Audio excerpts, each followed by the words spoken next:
The bell above the door jingled as you pushed into Woolworths, and at once the world outside the drizzle streaking down Market Street.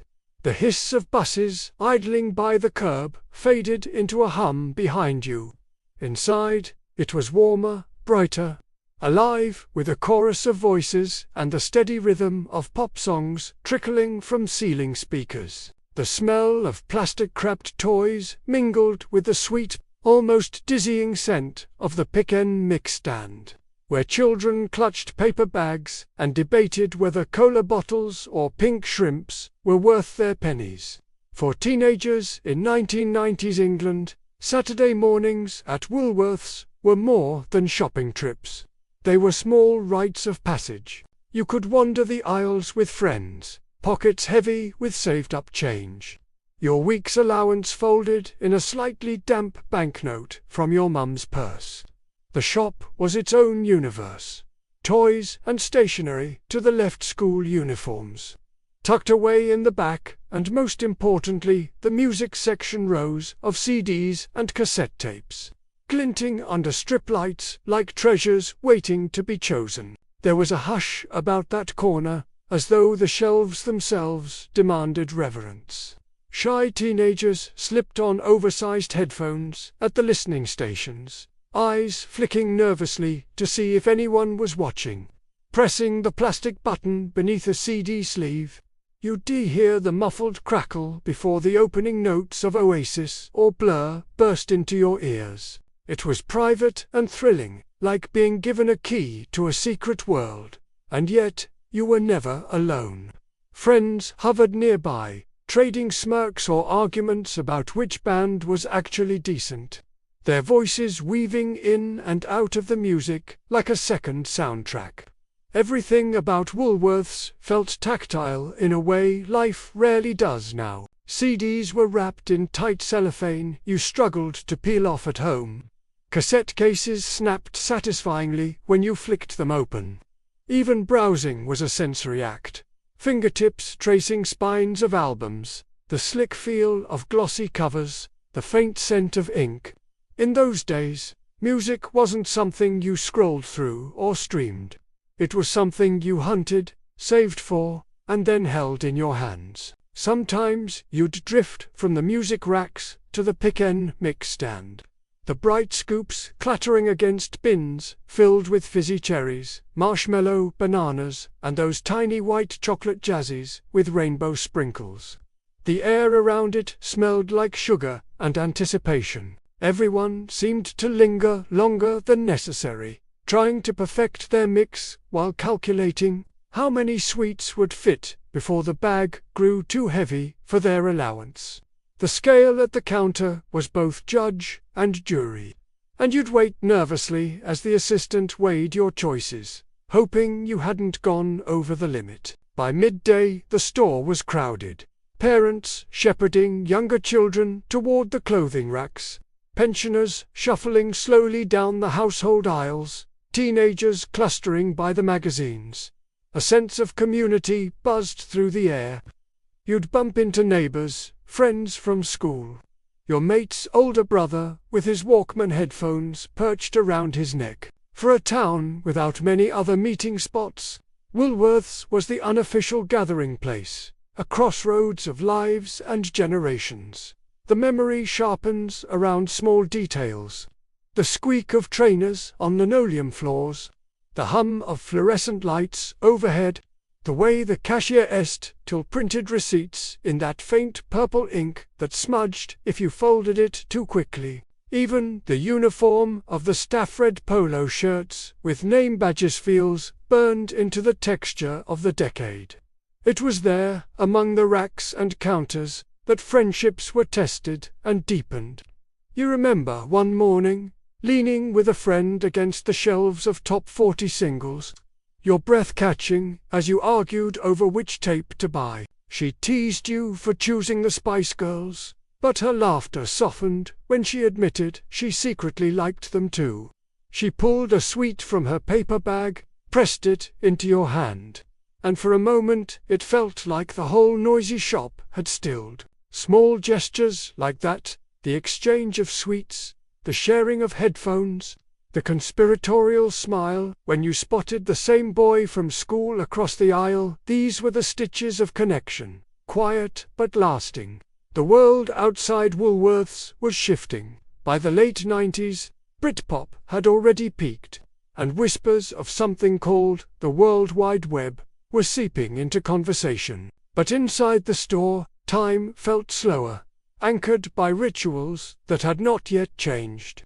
You bought singles for £1.99, flicked through Smash Hits magazine to cut out posters for your bedroom wall, and weighed pick-and mix bags with the same hopeful anxiety each week. The smallest purchases felt monumental because they were chosen with care. Leaving Woolworths was always a ceremony. The automatic doors whooshed open, and the cool air of the street rushed back against your cheeks. You stepped outside with a plastic carrier bag crinkling at your side, a CD tucked safely inside, the sugar scent of your sweets clinging faintly to your coat. The drizzle had probably returned, slicking the pavements and blurring the shop windows, but you barely noticed. You had music waiting for you at home, songs that would spin endlessly on your CD player, becoming the soundtrack not just to that Saturday but 2 weeks, even months to come. Looking back, what lingers most? Isn't the purchases themselves, but the texture of the mornings, the sound of laughter bouncing off linoleum floors, the gleam of jewel cases under harsh shop lights, the taste of sherbet fizz on your tongue, the feeling of belonging to a ritual everyone around you seemed to share. Woolworths wasn't just a shop. It was a backdrop for growing up, a stage where ordinary Saturdays became memory. And yet, just beyond the sliding doors of Woolworths, another world was stirring, a world where music would no longer need jewel cases, and friendships would shift from whispered secrets in store aisles to glowing screens late at night. The first thing you noticed was the cold. It seeped into your fingers the moment you fished coins from your pocket, the damp English air clinging to your skin. The red phone box stood at the corner of the high street like a familiar sentinel, paint chipped in places, glass fogged with breath and weather, but still glowing faintly under the grey sky. The brass handle was always colder than expected, and as you pulled the heavy door shut behind you, the world outside, traffic, footsteps, the low murmur of Saturday shoppers, muffled into a distant hum. Inside, it was a different kind of silence. The air was tinged with the smell of metal and dust, mingled with faint traces of cigarette smoke and rain-soaked coats. The walls bore evidence of passing hand-scratched initials, forgotten posters for local gigs, stickers half peeled away. You'd stand with your back pressed against the narrow space, coins warm in your palm, eyes fixed on the black receiver dangling just above the metal shelf. Making a call from a phone box in the 1990s was an act of patience and precision. You picked up the receiver, the weight of it reassuring, and held it close as the dial tone buzzed faintly in your ear. Dropping a 10p or 20p coin into the slot produced a satisfying clink, followed by the soft rattle of gears inside. Sometimes, if you were unlucky, the coin jammed, and you'd press it back with a frustrated shove of your finger, hoping the machine would relent. But when it worked, the moment was magical. You pressed the buttons with deliberate care, each plastic key giving a small, hollow click, and then you waited. The ringing tone felt endless, every pause between chimes stretching your anticipation. And then, finally, the sound of a voice, crackly but unmistakably familiar, tumbling across the line like a thread connecting to distant rooms. For teenagers, especially, the phone box was both lifeline and confessional. You called your best mate to arrange a meetup, rehearsing the conversation under your breath so you wouldn't waste precious seconds. You rang a crush from the corner outside their street, the thrill of hearing their voice almost too much to bear. every coin sliding away faster than you wanted. Sometimes you lied, telling your parents you were at the library, when in truth you were loitering outside the record shop, and the red phone box provided just enough cover for your stories. There was always the pressure of time. The small screen above the dial blinked down the credits as your money drained away, each second more expensive than the last. The tension of hearing the beeping tone that warned your call was about to cut off never really left you. You'd scramble for another coin, dropping it in with relief, just to hold on to the conversation a little longer. And then there was the waiting. Inevitably, someone else would be lingering outside, their silhouette blurred through the misty glass, shifting impatiently from foot to foot. You'd lower your voice, rushing through words, part of you resenting their presence, while another part panicked at the thought of overstaying your turn. The ritual of handing over the booths, stepping out into the chill, the door swinging back with a hollow thud felt almost ceremonial, a passing of the moment to someone else who needed it just as much. Phone boxes were scattered everywhere back then, stitched into the fabric of daily life. On seaside promenades, the salty wind rattled their doors. In sleepy villages, they stood near post offices and pubs, paint gleaming like a beacon against stone walls. They were as essential as bus stops, part of the rhythm of ordinary English days, yet each one carried its own small stories, fragments of overheard laughter, whispered arguments, hurried apologies, and the kind of conversations that, today, would be lost in text messages. You remember one winter evening especially. Your breath clouded against the glass as you spoke quickly into the receiver, trying to convince your mum you'd catch the later bus home. Outside, your friend waited, with his hands shoved into his parka pockets, bouncing on his heels to keep warm. As the call ended and you opened the door, he gave you a grin and slapped another coin into your palm, urging you to ring someone else, someone you'd been too shy to call until that moment. The world narrowed to the booth, the coin, the dial tone, and the leap in your chest as you pressed the first digit. It was a small, shaky act of courage, but in that box it felt monumental. Looking back, what lingers isn't only the act of calling, but the atmosphere of it all. The condensation dripping slowly down the panes. The smell of damp coats, sweet wrappers forgotten on the floor. The way the receiver cord twisted as you fidgeted nervously, winding it round your finger while words spilled in a rush. Every detail sharpened the sense that what you were doing mattered, that the world could bend for a few minutes around your voice and theirs.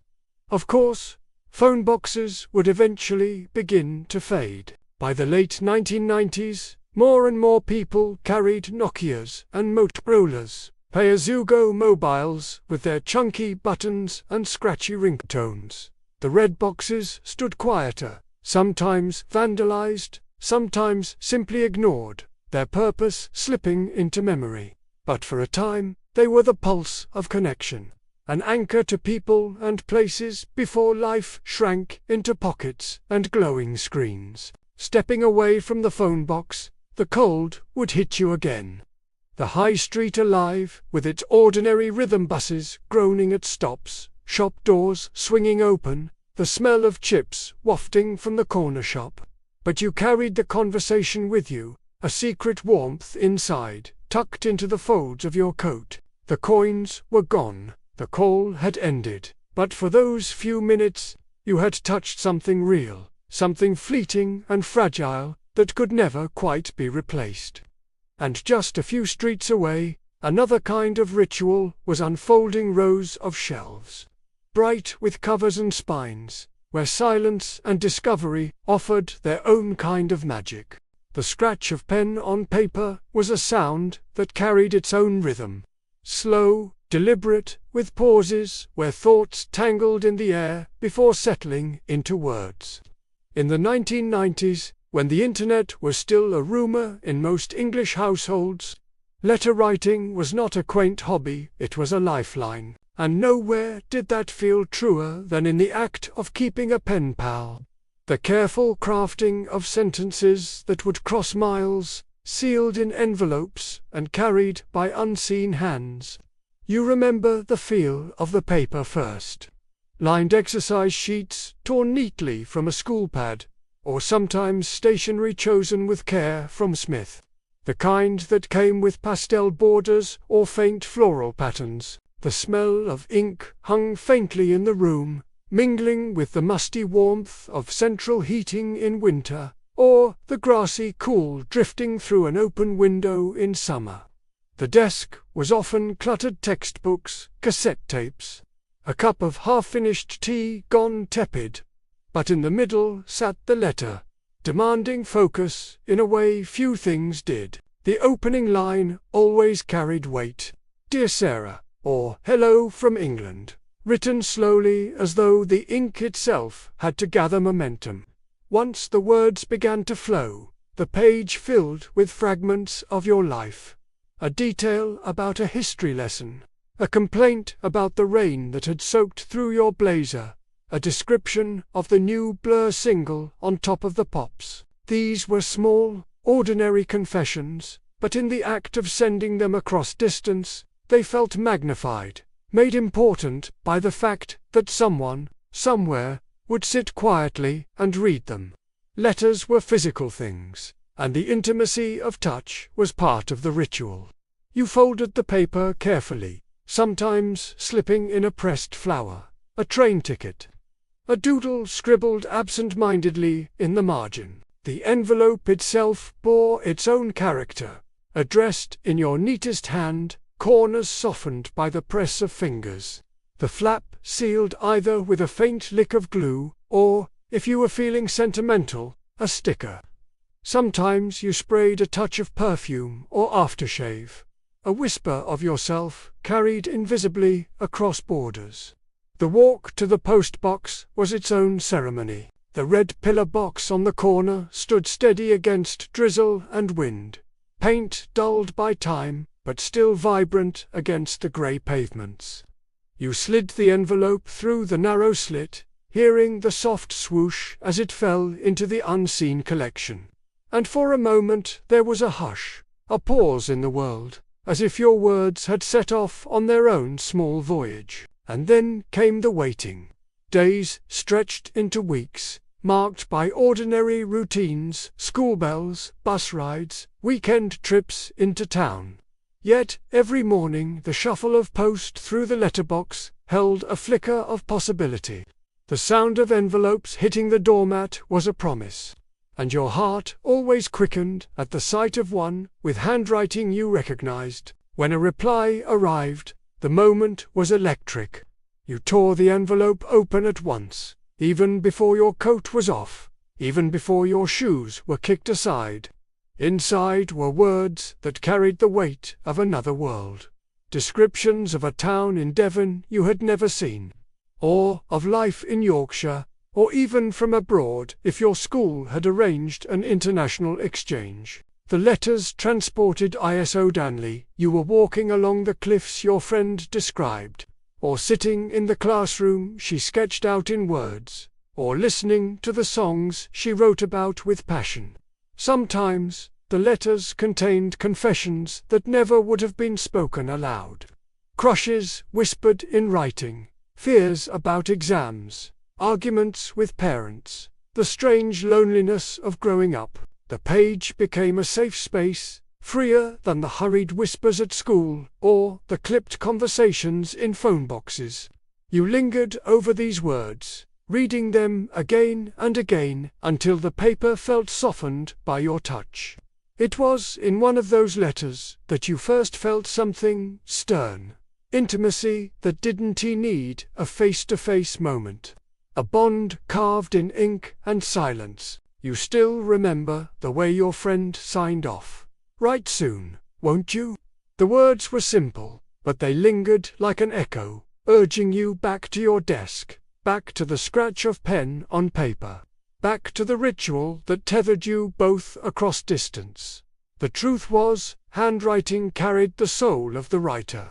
The way a pen looped around an L or pressed heavy into a full stop revealed moods no screen could ever capture. Smudges of ink told you when they had rushed, crossouts showed hesitation, doodles in the margins betrayed boredom or joy. You could almost hear their voice in the uneven lines, almost see them leaning over the page, caught between thought and expression. The 1990s in England were full of these quiet exchanges. Royal Mail was still the artery of connection. Stamps bearing the Queen's profile pressed onto envelopes with care. At the time, a first-class stamp cost just 26 pence. A small price for something that could brighten an entire week. And schools often encouraged pen pals as a way to build bridges. Language classes paired students with others abroad. Geography projects linked towns. It was both educational and deeply personal, though for the children who participated, it felt less like homework and more like being invited into another life. Looking back, the pace of it all feels almost impossible. Waiting 2 weeks for a reply in an age where today a text message arrives in seconds might seem unbearable. But that slowness was its own kind of magic. Anticipation ripened every detail. The walk to the postbox, the weight of the envelope in your hand, the deliberate choice of words. Nothing was disposable. Every letter mattered because of the effort it carried, the time folded into its lines. And perhaps the most precious part of it all was the physicality. You could hold the letter to your chest, tuck it beneath your pillow, keep it in a shoebox under your bed. Over time, these boxes filled with fragments of friendships, some that lasted years, some that faded quietly, but all preserved in paper and ink. They were tangible memories, unlike the fleeting glow of screens that would come to dominate later years. Even now, if you close your eyes, you can almost hear the rustle of the paper, smell the faint must of envelopes stored too long, feel the indents where pen pressed too hard. Those letters hold a kind of permanence, a weight that emails and texts never quite manage. And yet, just as letters crisscrossed England, there were others, more immediate connections sparking in everyday life conversations that cost only a coin or two, spoken hurriedly through the crackle of a receiver inside a red phone box on a misty street corner. The living room always felt different when the clock edged towards 6. The day outside was dimming, a soft blue settling over the terrace streets, curtains being pulled shut in houses up and down the road. You could hear the faint hiss of the gas fire, the occasional clink of a spoon against a mug of tea, and then without fail the gentle crackle of the television warming up. It was time for the evening news. In 1990s England, the news wasn't something you scrolled through while half distracted, or a background hum of notifications buzzing in your pocket. It was a ritual, anchored in the rhythms of family life. The BBC, with its sober tones and iconic theme music, was a nightly presence, stitching together households across the country with the same headlines, the same weather maps, the same calm, authoritative voices. The set itself was often a piece of furniture as much as technology square, heavy with faux wooden casing, and a remote control that never seemed to work unless you smacked it against your palm. Some families still had older models with dials, though by the mid-90s the newer televisions had begun to creep in, slimmer and brighter. But whatever the shape, the glow of the screen lit the room in a way that was unmistakable. You remember the details of those evenings. Your father leaning forward in his armchair, glasses sliding down his nose as he muttered about politics. Your mother curled into the sofa, half listening while folding laundry. Siblings sprawled on the carpet, arguing over biscuits but silenced as soon as the headlines began. The opening notes of the BBC News theme had a kind of authority brass percussion, steady and grave. It demanded attention. The stories themselves etched themselves into memory. In 1997, you watched as somber reporters covered the death of Princess Diana. The entire nation caught in a hush of disbelief. A year later, images of the World Cup filled the screen, England's hopes rising and breaking in the space of 90 minutes. Even ordinary evenings carried weight, the weather forecast marking the arrival of another wet week. The economy report your parents tried to decode, the local stories tucked toward the end. These moments weren't just information, they were shared touchpoints. A common rhythm across England, binding millions of strangers together in simultaneous attention. The news carried its own sensory landscape. The anchor's voice was smooth, clipped, and distinctly British.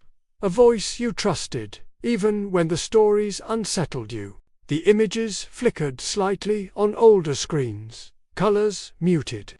Sometimes ghosted by static, if the aerial wasn't angled just right.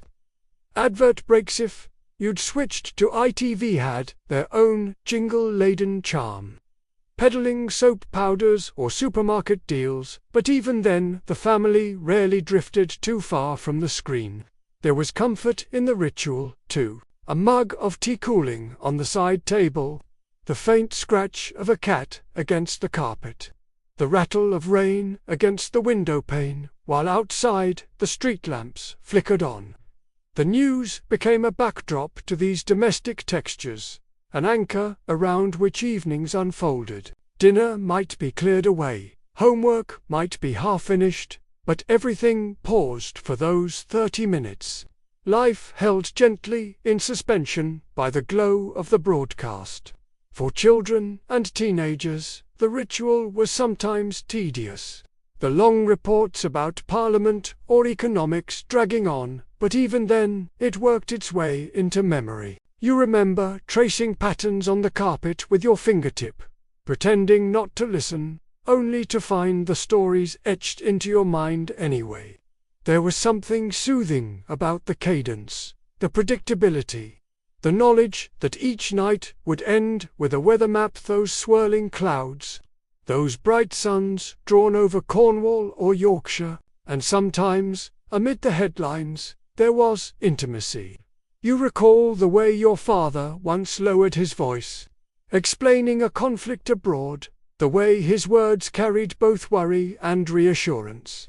Or the way your mother leaned close one evening, her hand brushing yours as she whispered about how Diana's funeral procession had made her cry. These were small, human connections, stitched into the fabric of a nightly broadcast.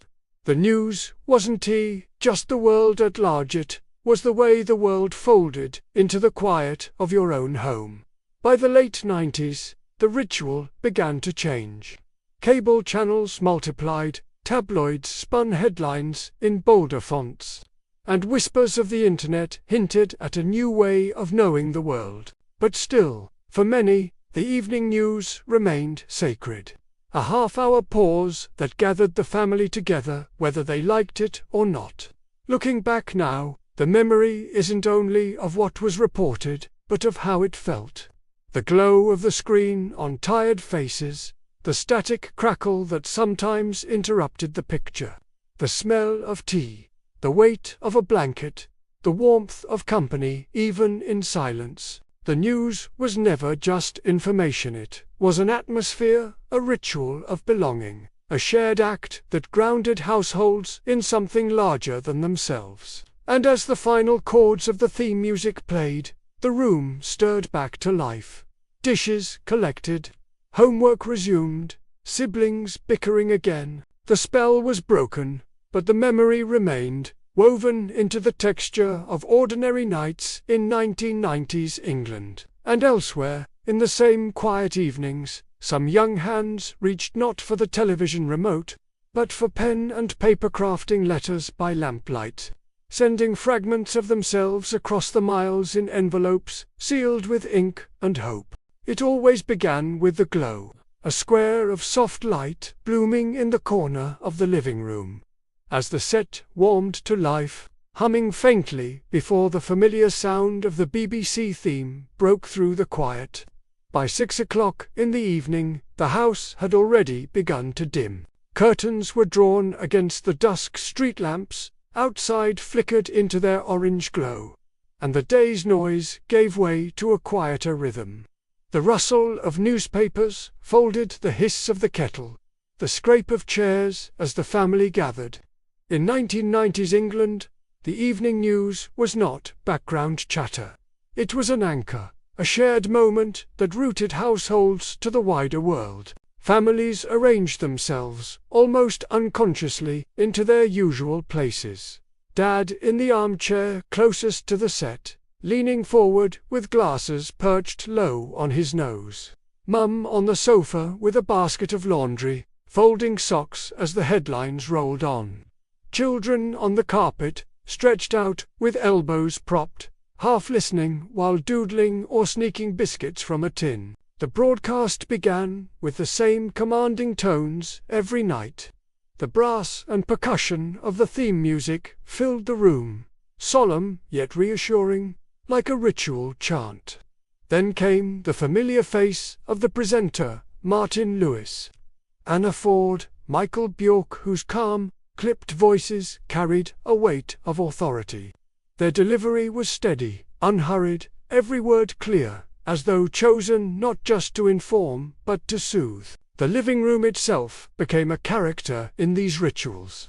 Gas fires hissed faintly, their orange glow mirroring the screen. The patterned carpets, the heavy curtains, the faint scent of roast potatoes still lingering from teat, was domestic England in miniature, ordinary and intimate. Sometimes the television picture wavered, the aerial needing a tilt, or the volume crackled if the remote was knocked, but no one minded. The news arrived all the same, steady as the chime of Big Ben. Certain nights stand etched into memory. In 1997, when the world seemed to stop as the news announced Princess Diana's accident in Paris, the living room was steeped in silence. You remember your mother's hand freezing mid-fold, a sock slipping from her lap, and your father whispering "Good Lord" under his breath. On lighter nights, it was sport that stirred emotions, the roar of England's World Cup dreams flashing across the screen. Brothers leaping from the carpet with fists in the air. Dad sighing into his tea when penalties went wrong yet again. Yet it wasn't just the extraordinary stories that mattered. It was the rhythm of the ordinary.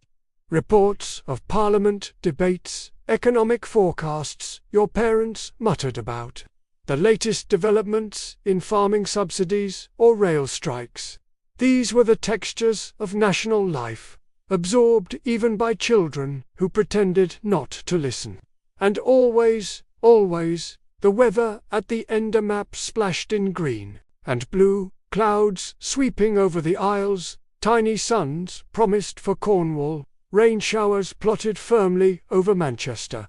Michael Fish or John Ketley became almost as familiar as uncles, their forecasts woven into weekend plans. The ritual was as much about the family as it was about the news itself. There were glances exchanged in silence, shared sighs, and occasional chuckles at a lighter story tucked at the end of the bulletin. You recall the weight of your sibling's head resting against your shoulder on the carpet, or the way your mum passed you a steaming mug of tea, with the quiet instruction, "Careful, it's hot." These were small gestures, but they stitched the news into the fabric of intimacy. The technology of it all feels quaint now. Televisions that took a moment to warm up, sets that sometimes rolled the picture until someone adjusted the aerial remote controls with stiff buttons. And yet those quirks gave the ritual its texture. The flicker of static, the ghost of a channel before it settled, these details shaped the atmosphere in ways streaming never can. Looking back, the evening news was more than information. It was ceremony. It was the collective act of sitting still, of listening together, of letting the world enter your home in a measured, almost reverent way. The broadcast demanded patience, because there was no skipping ahead, no fast-forwarding through the parts you found dull. You waited for the stories in sequence, and in doing so, you absorbed more than you realized: the cadence of politics, the ebb and flow of global events, the subtleties of weather sweeping across the country. For parents, it was connection to a world beyond their jobs and routines. For children, it was a kind of education, even if grudgingly absorbed. For grandparents, it was reassurance, the BBC voice, steady, familiar, a thread tying past decades to the present. And for the nation, it was unity. At that exact moment, millions of other households were sitting in their own dim living rooms, their own mugs steaming on coffee tables, their own eyes fixed on the same stories. By the late 1990s, change was creeping in. Satellite channels offered alternatives, tabloids shouted their headlines more loudly, and whispers of the internet hinted at a world where news would be instant, endless, and fragmented. But in that decade, before the glow of phones replaced the glow of the television set, the evening news remained a ritual that commanded pause. The memory now comes in fragments: the warmth of the fire on your legs, the taste of overly sweet tea, the murmur of your father's commentary, the static crackle just before the weather map appeared. These details form not just a recollection of news stories, but of an entire way of being: slower, steadier, more deliberate. And as the program signed off with its closing notes, the spell would lift. Someone switched the channel. Someone else gathered cups. A sibling begged to watch a taped episode of Friends. But for half an hour each evening, the world was distilled into a single glow, and a family sat together in its light. And just as families leaned into the soft hum of televisions, others leaned closer to the scratch of pens, pouring pieces of themselves into letters, sealing envelopes with the faint smell of ink and perfume, sending their words across miles in search of connection.